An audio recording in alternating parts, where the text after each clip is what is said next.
Congratulations, everyone. You made it.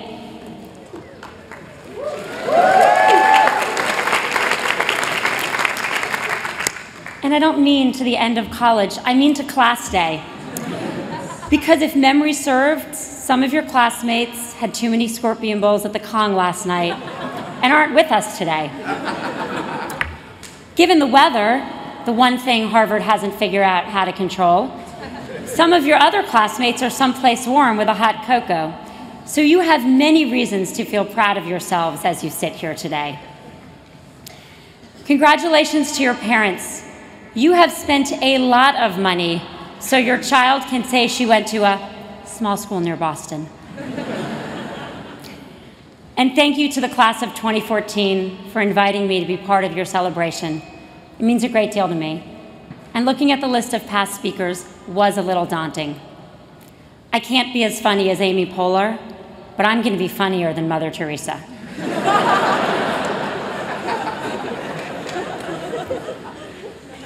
25 years ago, a man named Dave I did not know at the time, but who would one day become my husband, was sitting where you are sitting today. 23 years ago, I was sitting where you are sitting today. Dave and I are back this weekend with our amazing son and daughter to celebrate his reunion. And we both share the same sentiment. Harvard has a good basketball team. Standing here in the yard brings memories flooding back for me.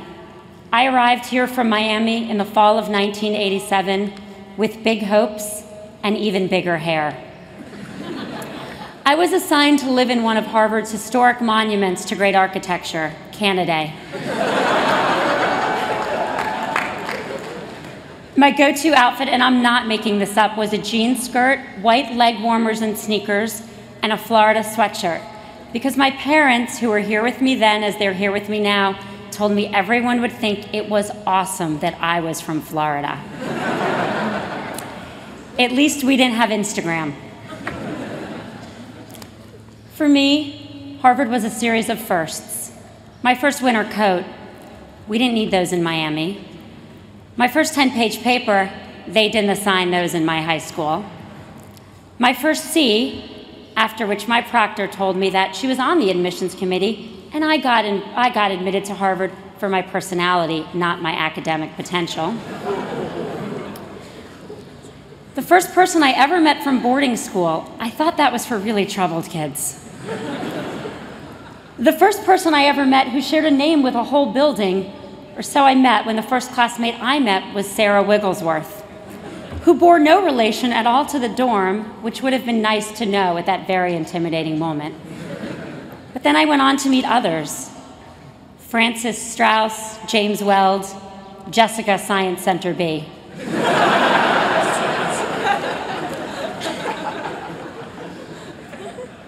My first love, my first heartbreak, the first time I realized I loved to learn, and the first and very last time I saw anyone read anything in Latin.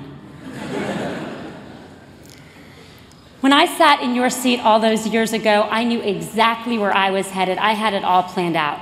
I was going to the World Bank to work on global poverty, then I would go to law school, then I would spend my life working in a nonprofit or in the government.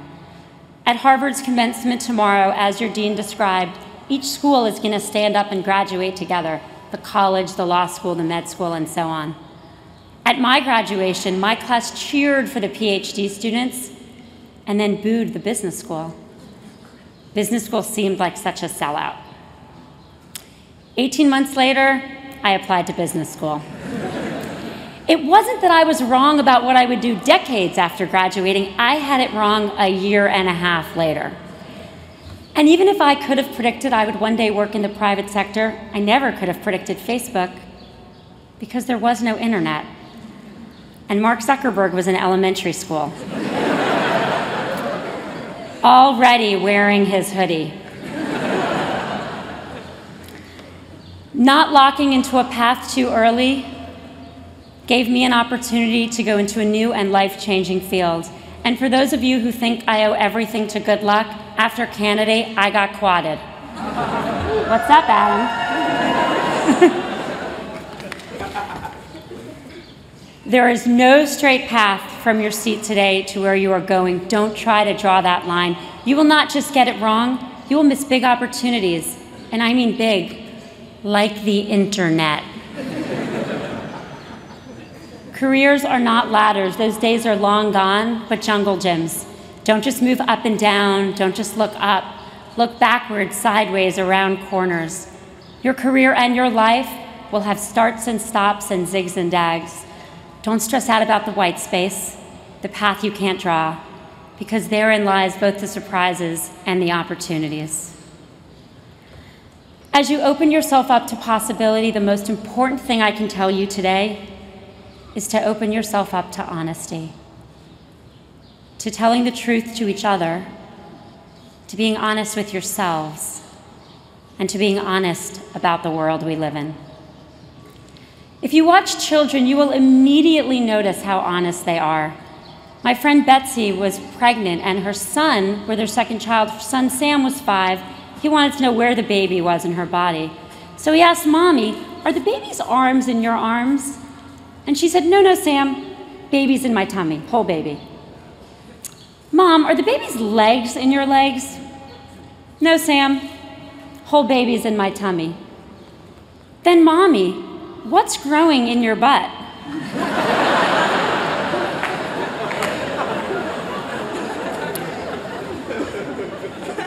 As adults, we are almost never this honest, and that can be a very good thing.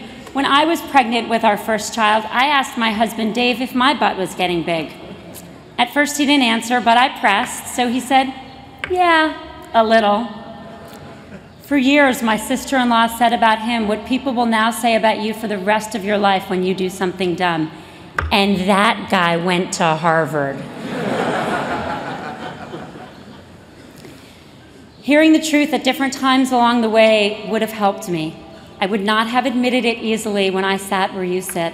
But when I graduated, I was much more worried about my love life than my career. I thought I only had a few years, very limited time, to find one of the good guys before before they were all taken or I got too old. So I moved to DC, I met a good guy, and I got married at the nearly decrepit age of 24.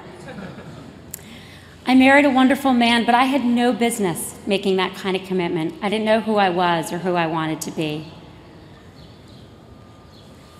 My marriage fell apart within a year, something that was really embarrassing and painful at the time.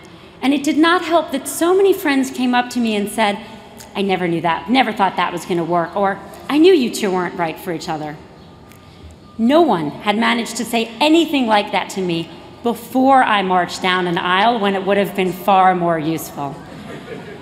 And as I lived through those painful months of separation and divorce, boy, did I wish they had. And boy, did I wish I had asked them. At the same time in my professional life, someone did speak up. My first boss out of college was Lant Pritchett, an economist who teaches at the Kennedy School, who's here with us today. After I deferred law school for the second time, Lant sat me down and said, "I don't think you should go to law school at all. I don't think you want to go to law school. I think you should because you told your parents you would many years ago." He noted that he had never once heard me talk about the law with any interest. I know how hard it can be to be honest with each other, even your closest friends, even when they're about to make serious mistakes. But I bet sitting here today, you know your closest friends' strengths, weaknesses, what cliff they might drive off. And I bet for the most part, you've never told them. And they've never asked. Ask them.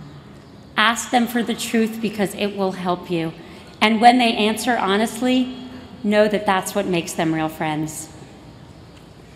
Asking for feedback is a really important habit to get into as you leave the structure of the school calendar and exams and grades behind.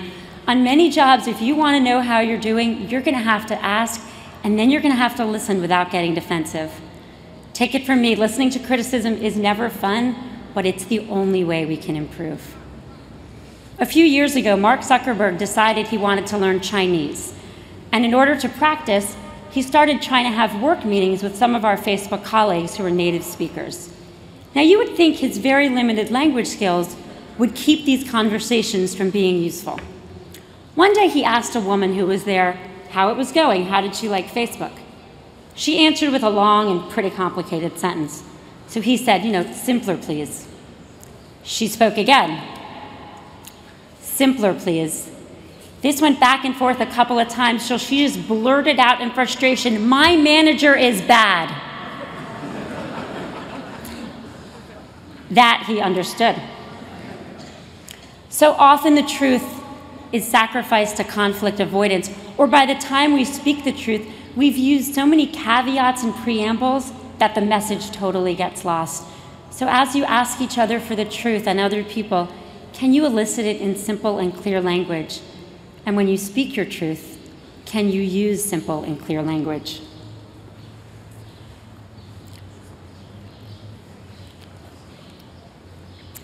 As hard as it is to be honest with other people, it can be even more difficult to be honest with ourselves.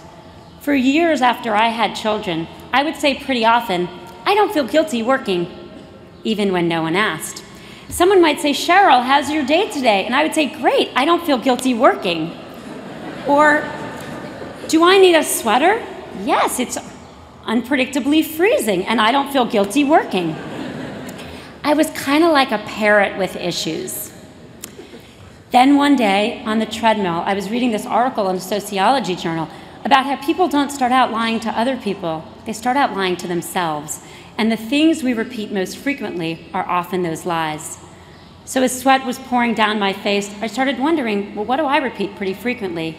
And I realized, I feel guilty working. I then did a lot of research, and I spent an entire year with my dear friend Nell Scovell writing a book talking about how I was thinking and feeling. And I'm so grateful that so many women around the world connected to it. My book, of course, was called 50 Shades of Grey. I can see a lot of you connected to it as well. We have even more work to do in being honest about the world we live in. We don't always see the hard truths, and once we see them, we don't always have the courage to speak out. When my classmates and I were in college, we thought the fight for gender equality was won, it was over. Sure, most of the leaders in every industry were men, but we thought changing that was just a matter of time. Lamont Library, right over there, one generation before us, didn't let women through its doors.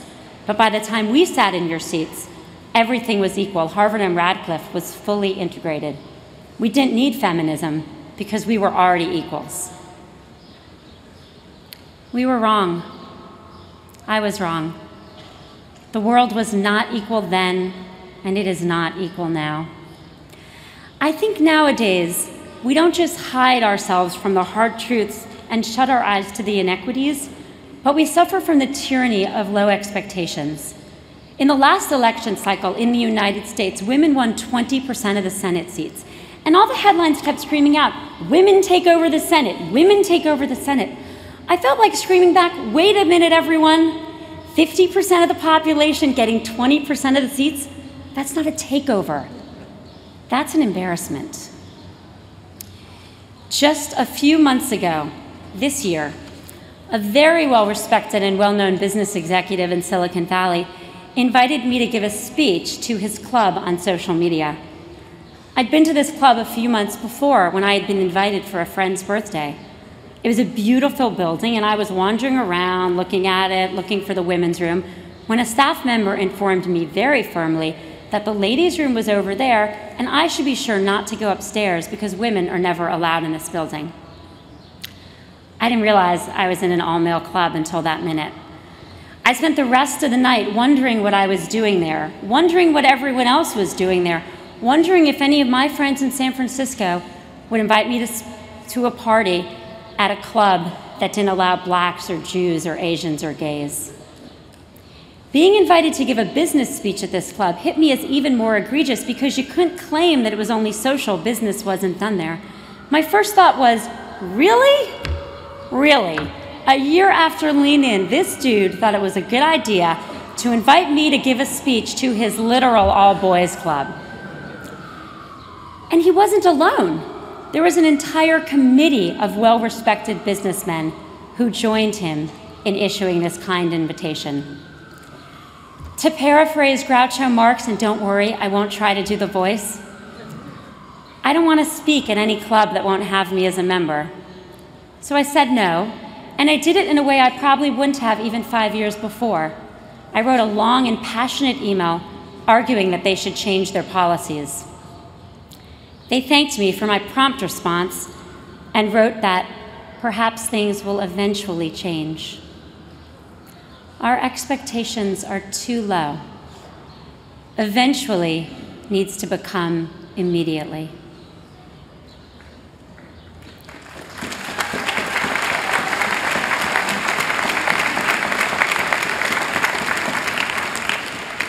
We need to see the truth and speak the truth. We tolerate discrimination and we pretend that opportunity is equal. Yes, we elected an African-American president, but racism is pervasive still. Yes, there are women who run Fortune 500 companies, 5% to be precise, but our road there is still paved with words like pushy and bossy, while our male peers are leaders and results-focused. African American women have to prove that they're not angry. Latinas risk being branded fiery hotheads. A group of Asian American women and men at Facebook wore pins one day that said, "I may or may not be good at math." Yes, Harvard has a woman president, and in 2 years, the United States may have a woman president. But in order to get there, Hillary Clinton is going to have to overcome two very real obstacles: unknown and often ununderstood gender bias, and even worse, a degree from Yale. You can challenge stereotypes, both subtle and obvious. At Facebook, we have posters around the wall to inspire us. Done is better than perfect. Fortune favors the bold. What would you do if you weren't afraid? My new favorite: nothing at Facebook is someone else's problem. I hope you feel that way about the problems you see in the world, because they are not someone else's problem. Gender inequality harms men along with women. Racism hurts whites along with minorities. And the lack of equal opportunity keeps all of us from fulfilling our true potential. So as you graduate today, I want to put some pressure on you. I want to put some pressure on you to acknowledge the hard truths, not shy away from them, and when you see them, to address them. The first time I spoke out about what it was like to be a woman in the workforce was less than 5 years ago. That means that for 18 years, from where you sit to where I stand, my silence implied that everything was okay. You can do better than I did, and I mean that so sincerely. At the same time, I want to take some pressure off you. Sitting here today, you don't have to know what career you want or how to get the career you might want. Leaning in does not mean your path will be straight or smooth, and most people who make great contributions start way later than Mark Zuckerberg. Find a jungle gym you want to play on and start climbing. Not only will you figure out what you want to do eventually, but once you do, you will crush it. Looking at you all here today, I'm filled with hope. All of you were admitted to a small school near Boston, either for your academic potential, your personality, or both. You've had your firsts, whether it's a winter coat, a love, or a C. You've learned more about who you are and who you want to be. And most importantly, you've experienced the power of community. You know that while you are extraordinary on your own, we are all stronger and can be louder together. I know that you will never forget Harvard. And Harvard will never forget you, especially during the next fundraising drive.